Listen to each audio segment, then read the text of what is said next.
going, everybody? Paul Kenny here of Marino's Athletic Performance. Today, we're going to be talking on this Thursday about the Mike Boyle Buckets approach to training. Okay, the Mike Boyle Buckets approach is a way to simplify training so that our athletes and parents can understand exactly what effort goes into working out and how the results will show. All right, so with the 4 buckets approach, the 4 main buckets are strength,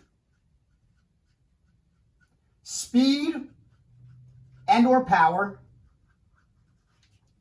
skill, our sport skill, and endurance. So, depending on what we do in the training facility, we are going to see these buckets slowly get filled. Now, in the training facility, when we put work in, when we're working out really hard or we're working on our sport, we're generating what's called juice, okay? The juice comes from the big container over here. All right, the big container holds enough juice to distribute to all of the buckets. Now, what we do in the gym will kind of show us what we get. Let's picture a football athlete. We're in end of July, early August. All right. At this point of the off season, we're kind of getting towards more skill specific work and getting onto the field and running plays and getting ready for the season. Now, at this point, our strength bucket is pretty full. Those months of April, May, June, July, we were really hammering that strength bucket. All right. We got a good amount of speed and power in that time as well, but now we're going to start to see a little bit more of that movement quality. Our skill might be down a little. We weren't working too much football-specific skill, but now we're getting into camp. We'll get that skill, don't worry.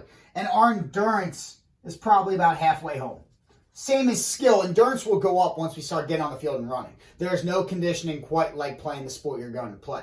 All right? But because of all of this, we are now out of juice. Okay? So the only way to generate more juice is to train. And the only way to train in season specifically is to get into the gym. Now, what I see a lot is September rolls around, all right? Maybe at this point in September, because we were still doing a little training in August, we got a little faster, we got a little more skill, and our endurance really got up there in that training camp, okay? So now we're looking pretty good as an athlete overall. But the problems start when we stop training in season. All right, when we stop training in season, what you see is a decrease in performance, but mostly you'll see a decrease in strength. Now, because you're playing your sport, you'll typically see an uptick in endurance or skill, but it's not because new juice is added. You're losing some strength, and then you're adding some skill and some endurance. Now, that endurance bucket, it's pretty full right now. So as a coach, this is where individualization comes in. Sports coaches, understand the athletes that are out of shape and the ones that are in shape. Okay, if you have an athlete that can play the entire game, both sides of the ball, if we're still talking football, then maybe endurance isn't what they should do at the end. Maybe they should work on some skill stuff. Maybe they should be allowed to go in the gym and lift a little. All right, those who are lacking endurance, yeah, go after them.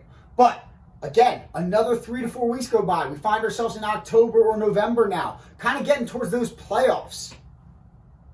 And we've lost this much strength.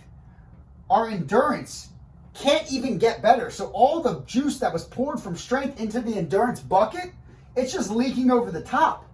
All right, so we're not even getting better at endurance. We're just wasting energy trying to put it towards it with those gassers and those full-length sprints that we're losing strength, not getting better. And this loss of strength puts us at a higher risk of injury and will decrease performance along the way.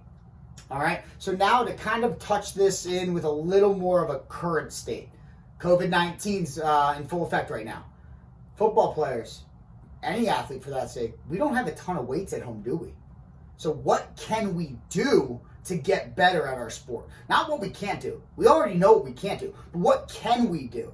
So say we're back to normal, okay? We were, in the gym working out, working hard, our strength level's up, our endurance isn't over the top.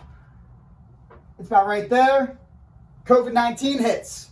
We don't have a lot of weights at home. So maybe we peek over to that speed and power bucket. Maximal speed sprinting has been shown to produce way more force than strength work. All right? You take a football player on your team. Maybe he weighs 200 pounds.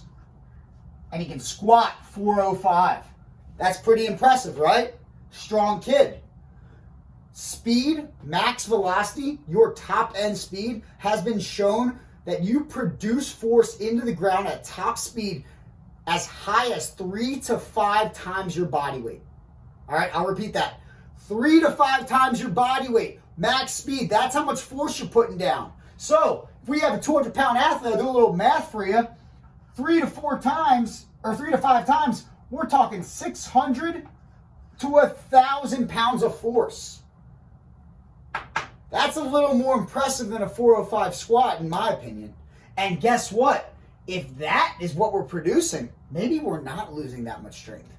Maybe we got to look past the barbell, look past the bench and the squat, and think, if I could be producing that sprinting, what the hell am I doing laying on my back or picking things up off the ground? All right? Not saying strength isn't important. It's going to keep us healthy. It's going to keep us injury-free. But you can't hit that 405 squat at home if you don't have any weights. You can sprint, though. You got legs and shoes. Find somewhere that you can really produce that max velocity and go after it. All right? Bush Nexnader is the LSU track and field coach. He had a great quote. He said, strength can improve your speed, but speed can raise the roof on how strong you can be. All right? So don't think it's the end of the world if you can't lift weights right now.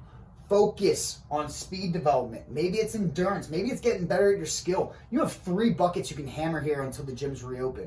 All right? And if you're hitting max velocity, trust me, you're getting stronger. All right? Again, this is Paul Kenny. Today we talked about Mike Boyle's Buckets approach to training. Thanks for stopping by.